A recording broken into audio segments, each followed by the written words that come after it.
If you're here, you're already different.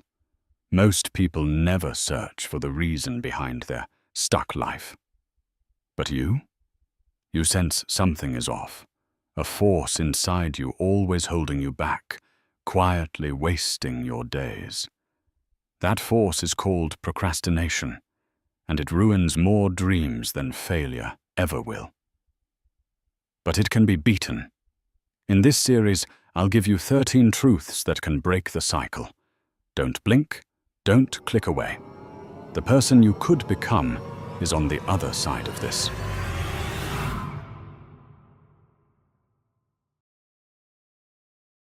Let's get rid of the oldest lie. You're just lazy. If that were true, you wouldn't be watching this. You care. So why do you keep putting things off? Why do you plan a perfect day, then waste hours doing nothing important? Nietzsche would say, procrastination is your mind's alarm system. When you avoid something, it's because part of you believes that task is dangerous, or painful, or will force you to change. You don't delay because you're weak. You delay because your mind is trying to protect you from risk. Maybe you had a teacher who made you afraid of being wrong. Maybe you failed once, and your brain learned to dodge anything that could hurt again. So every time you avoid a job, a message, or a decision, ask yourself, what is my mind trying to protect me from right now? Real moment. Think of the last thing you put off. Notice the feeling in your chest. Was it a heavy knot, a sinking pit, a rush of nervous energy? That's your brain's alarm. The first step out is to listen for that signal instead of judging yourself for being lazy. Most people never hear this message. You can.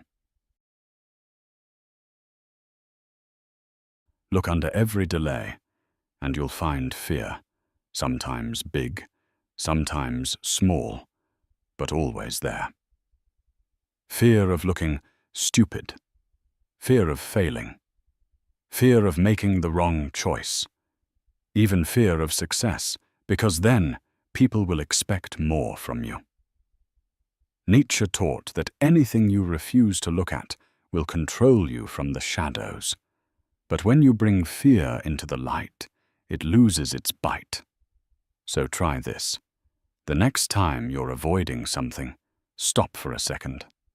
Ask yourself, what am I really afraid of? Say it out loud, even if it feels silly. I'm scared if I try I'll disappoint everyone. I'm worried I'll realize I'm not good enough. You might feel embarrassed, but you'll also feel lighter. Quick challenge. Grab a piece of paper. Write the task you're putting off, and under it, write every fear you have about it.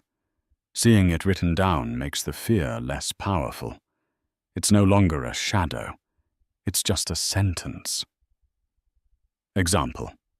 Sana dreaded presenting in front of her class. She always forgot to prepare. One day, she wrote, "I'm scared people will laugh if I mess up." Just seeing that fear on paper made her realize how many others felt the same way. She didn't love presenting, but she no longer froze. Name your fear. It's the first act of courage.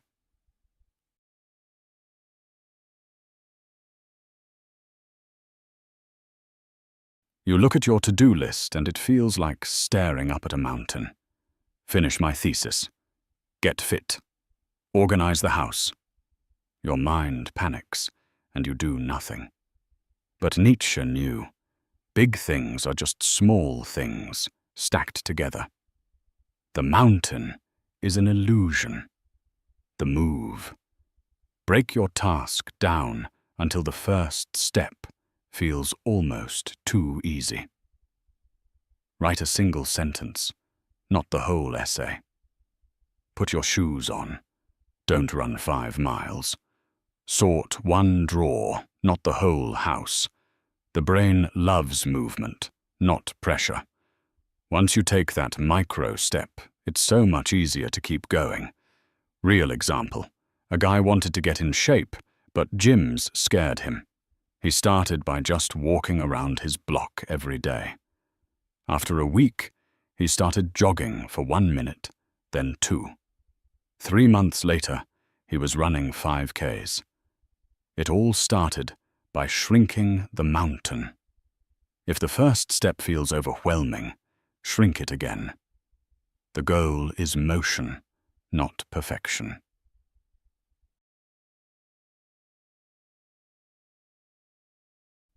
Maybe you call yourself a perfectionist, or maybe you just secretly wish every project could start and end flawless.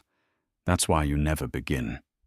You wait for the perfect plan, the perfect time, the perfect mood. But perfect is just fear in a fancy mask. Nietzsche wrote, "You need chaos in your soul to give birth to a dancing star." If you want to get anything real done, you must give yourself permission to start badly. The shift. Start your project knowing it will be rough. Write a messy draft. Make a sketch full of mistakes. Have an awkward first conversation. Nobody's first try is genius. Everyone's best work starts ugly. Quick practice. Pick something you're avoiding. Set a timer for 7 minutes. Work on it without caring about the result. At the end, you'll have something real, something to build on. True story. David wanted to start a podcast, but he kept waiting for the right idea. He finally forced himself to record an episode about anything, even his fear of recording. It wasn't great, but he learned more from that bad episode than from months of waiting. Starting messy is how you get to something great. You've just learned the first 4 truths that Nietzsche would hand you like keys. Procrastination is an alarm, not a flaw. Fear loses its grip when you name it. The mountain is just pebbles. Start with 1. Messy starts beat perfect intentions every time. But this is just the beginning. In the next part, you'll discover 5 more truths that most people never realize, and they're what separate the people who wish from the people who win. If any of these truths hit home, let me know in the comments. And subscribe, because in part 2, the comfort trap and the ritual that could change everything is waiting for you. Don't miss it. The next lesson is the one that wakes up your real life.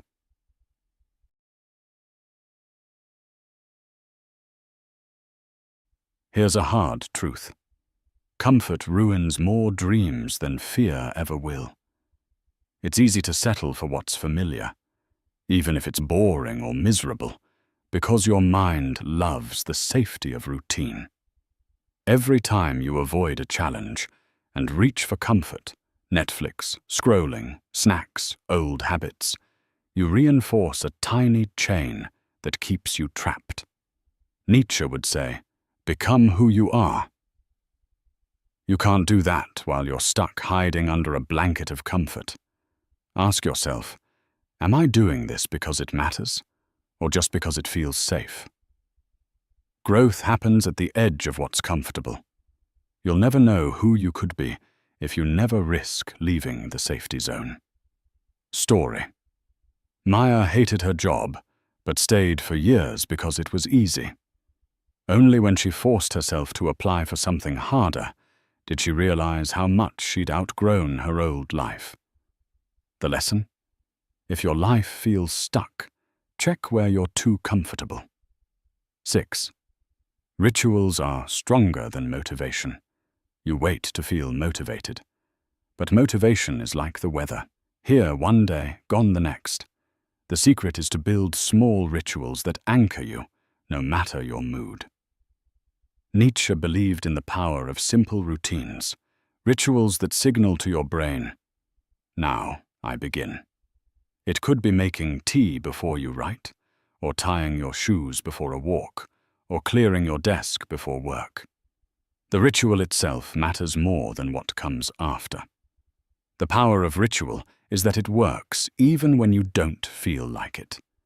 Rituals beat motivation every time. Quick challenge. Pick a task you keep avoiding. Create a 2-minute ritual you'll do every time before starting. Light a candle, stretch, put on headphones.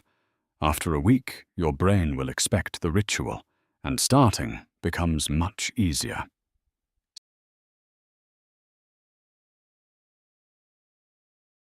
Most people wait for the perfect mood. When I feel inspired, I'll start. But Nietzsche would laugh at that. He knew that action creates feeling, not the other way around. Even the smallest step, a walk, a sentence written, a phone call made, creates a ripple effect in your mind. The act of doing, even badly, builds momentum. That momentum builds confidence. Real example. Adam felt stuck for weeks. He forced himself to write for just 3 minutes. The first minute was torture. By minute 4, his energy was back. He finished the task in one go. Start moving, and your mind follows. A painful question.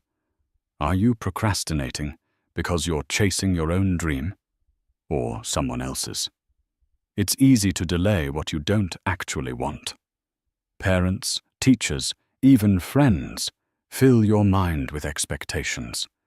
If the task isn't yours, you'll always avoid it. Nietzsche said, "No price is too high to pay for the privilege of owning yourself." Check your goals. Which ones are truly yours? Drop the rest. Story. Priya spent years in law school because her family wanted it. She never felt motivated. When she finally switched to art, her real passion, she worked for hours with zero procrastination. The lesson? It's easy to delay what you secretly resent. When you choose your own path, action becomes a gift, not a chore.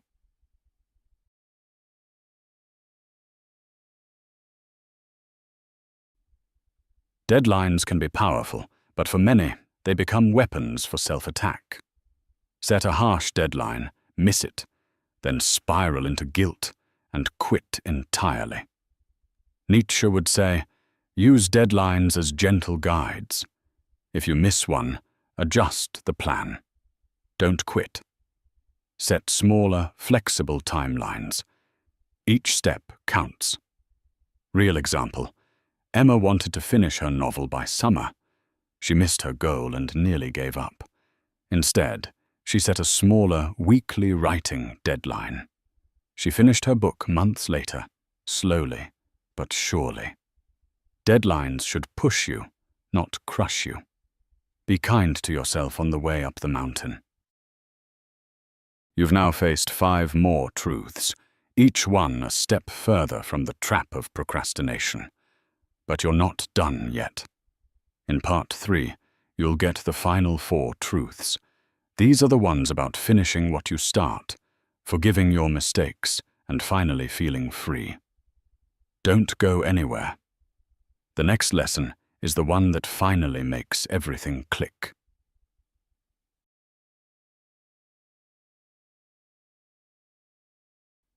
Everyone slips.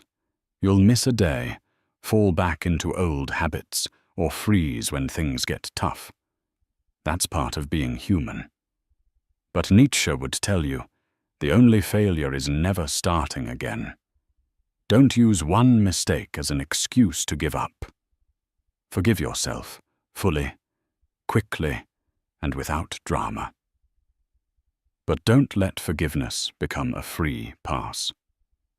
Learn from each slip, then stand up and move forward. Story. Rena wanted to meditate every morning but skipped a whole week. She was ready to quit until she realized one bad week didn't erase all her effort. She forgave herself, but also set a new trigger. Her alarm clock became her meditation reminder. Mistakes are feedback, not a death sentence. The goal is progress, not perfection.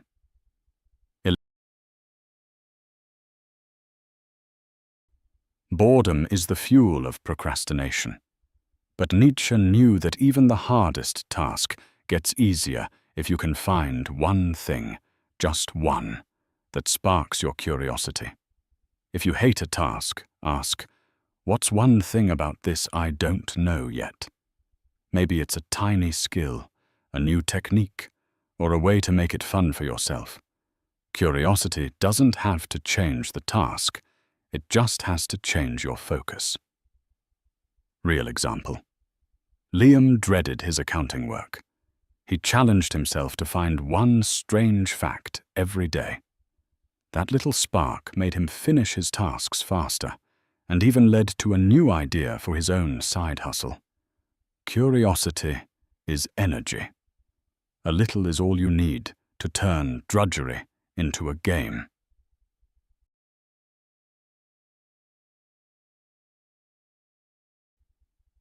Most people try to motivate themselves by picturing the rewards of finishing: a new job, a better body, more freedom. But Nietzsche's trick is even sharper. Imagine what it will cost you if you stay the same. Picture yourself a year from now, 5 years from now, in the same cycle, same excuses, same pain, same regrets. Let that image scare you into motion. Story. Carlos wanted to write a book, but delayed for years. One night, he imagined his life at 50, wishing he'd started sooner. The fear of regret finally beat the comfort of waiting. Don't just chase pleasure, run from the pain of staying stuck. Regret is a fire. Use it.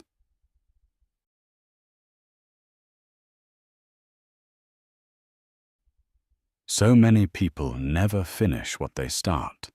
They get close, lose energy, and wander off. The trick? Finish smaller. Don't wait for the grand ending. End your day with one thing complete. 1 page written, 1 drawer cleaned, 1 phone call made. Each tiny finish builds your finisher identity. The more you finish, the easier it gets to finish bigger things. True story. Leah struggled to finish anything. She set a rule: always end the day with something, even tiny, fully done. In a month, she finished her first big project in years. Finishing, even small, rewires your brain. You become someone who follows through. And that is everything.